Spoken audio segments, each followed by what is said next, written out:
I recently came across a video which talked about 7 habits that successful people use, and I found it quite interesting, and so I'll go deeper into it. And so, firstly, why are habits even important?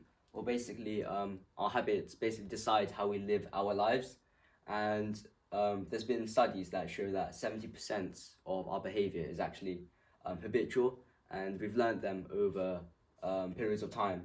And so, if you follow these 7 habits that I'm going to give you, eventually you will see that your life starting to change and see yourself becoming more successful. And so the first one is to be proactive.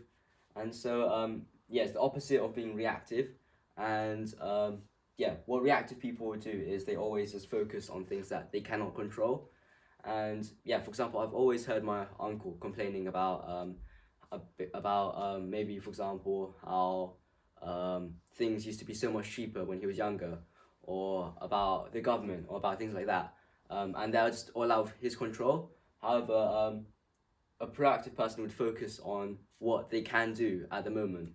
And so, say for example, if they wanted to sell a product, they wouldn't really focus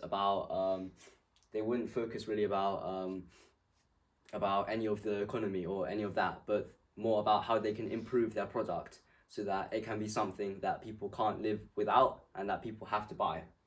Second is to approach things with an end goal in mind. And so you have to think of what the result of your action is, and yeah, what you're going to get from it.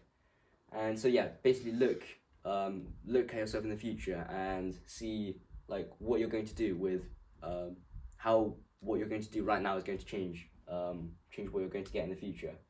And so say for example, you have to do a presentation in your company, and if you do well, then you have to think of, if you do well, you could even get a raise or yeah, a promotion. And so you have to think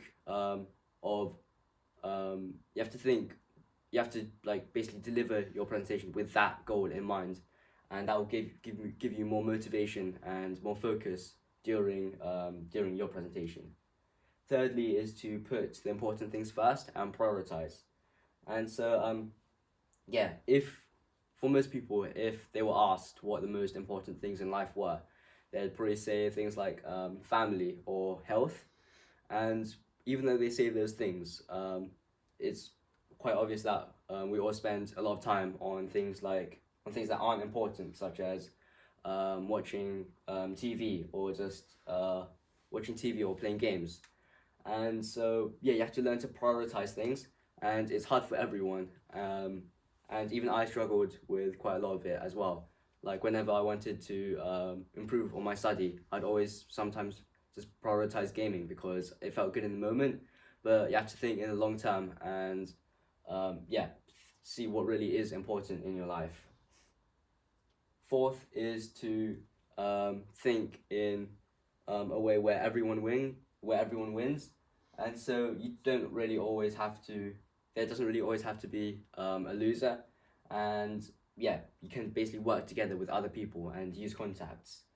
And so, for example, if you wanted to write a book and there was also another person who wrote a book with a similar idea, you don't really have to just cut each other down so that your book will succeed.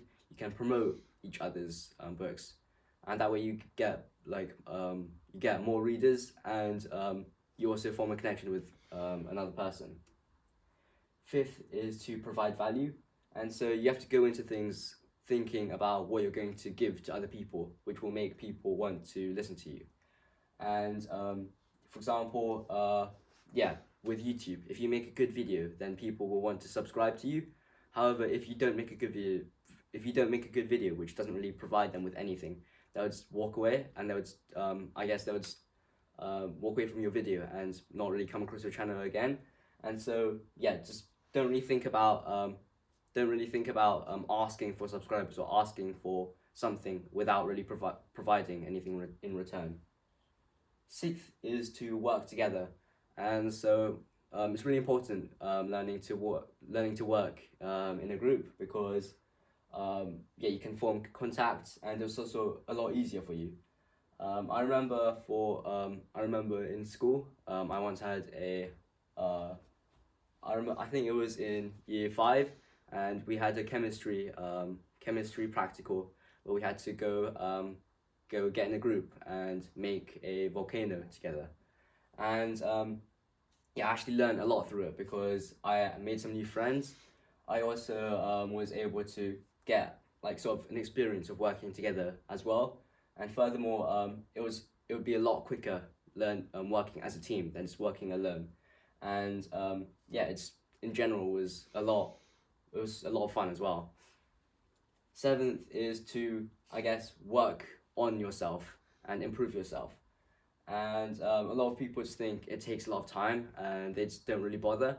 And I actually heard an analogy which is sort of like if you were cutting a tree and you're basically saying, and someone comes up to you and says, why don't, and wait, so start again. So if you cut down a tree and you're basically trying to cut it with a blunt axe, and someone comes up to you and says, why don't you sharpen your axe?